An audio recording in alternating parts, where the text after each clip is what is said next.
Since we appear to be in a school cafeteria setting, let's talk about high school versus adult experiences. To a teenager, everything is significant and melodramatic, because we've only been alive on the planet for only 15 to 18 years.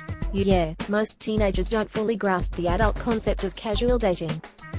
Yet, when an adult asks someone out, it means, hey, let's go have lunch or dinner together and talk, see if we have any common interests.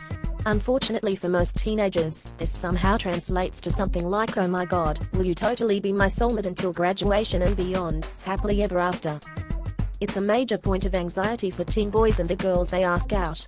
I guess the main thing to stress here is, guys, don't ever say something so open-ended as will you go out with me?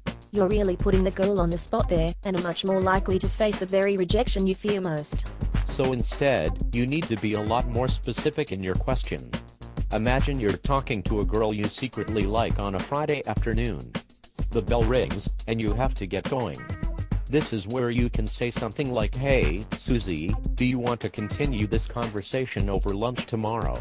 See, that's much less pressure on a girl. She thinks sure, it's just one lunch.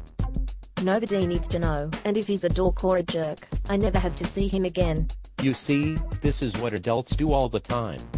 Unfortunately, our raging hormones make it hard to grasp that love might not be forever or all-powerful. Teenagers are incredibly passionate people, they believe in true love at first sight. Guys, for heck's sake, you have to resist the urge to say I love you so quickly, even if you feel like your heart's on fire. Because, again, it's a lot to put on a girl. She has to respond to that somehow. Maybe she likes you, but isn't sure she wants the relationship to be that serious yet. Same advice goes for you too, girls. If you tell him you love him too soon, it is kind of an emotional sledgehammer he has to deal with. He might come to see you as clingy and possessive. Right. It's okay to enjoy each other's affections and company for a few weeks or even months without giving a weighty name like love to them. Once you say those words, you change the nature of the game. Right. I know it's cliche, girls, but actions really do speak louder than words. Even words as heavy as I love you, the little things you do for him add up, and collectively all add up as a way of expressing your love without ever having to say it. Of course, if he's a dense, clueless dork, you may have your work cut out for you. Yeah, you should assume most teen guys are dense, clueless dorks until they prove otherwise. It is also okay to be just friends with a girl, but you have to understand there is a certain window of opportunity that limits the time you have available to switch gears to a romantic relationship. If you let a platonic friendship go on too long, the girl may start to think of you more in terms of a friend, rather than a potential romantic interest. It can sometimes be hard to make the transition to a romantic relationship, because both partners fear losing a really good friend. The suggestion might even seem icky to the girl after some point. I wish I had an easier answer on that one, guys, but truth is, yeah, you could screw it up and lose a friend in the process. But as the motto of the British Special Air Service has it, he who dares, wins, or as the saying in business goes, nothing ventured, nothing gained. Sometimes you just have to go for it. It's kind of cliche, but some of the nicest romances do blossom out of friendships. There's the whole element of looking everywhere for love, only to find out that special person was standing in front of you the whole time. That storyline, falling in love with the girl next door who was your childhood friend, is actually a common trope of Japanese anime. God, you're such a dork. I knew you would find a way to work an anime reference into this conversation somehow.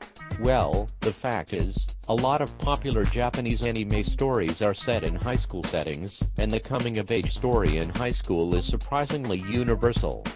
Japanese teens feel a lot of the same anxieties as teens in North America, and these stories can be somewhat instructive. Yeah, and lucky for you, I like a lot of the girly anime, but guys, seriously, don't assume every girl out there is going to be as much a hardcore otaku as you. Be considerate of her interests too. Be willing to take her to a chick flick every now and then, and not just the latest action thriller. For me, Superbad turned out to be an awesome date movie. If the girl can laugh at it, she's probably a keeper.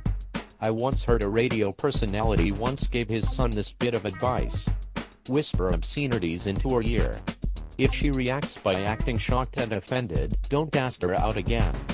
If she giggles, you're probably on the right track.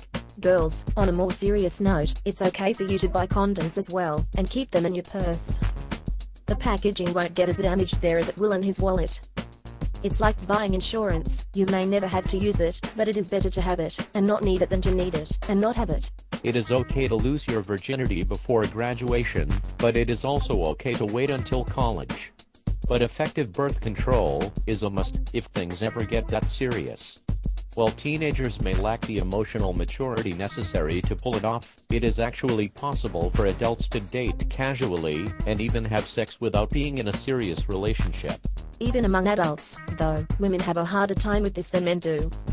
It is difficult for a woman to cultivate sexual intimacy without falling in love. Remember that, guys, and be respectful.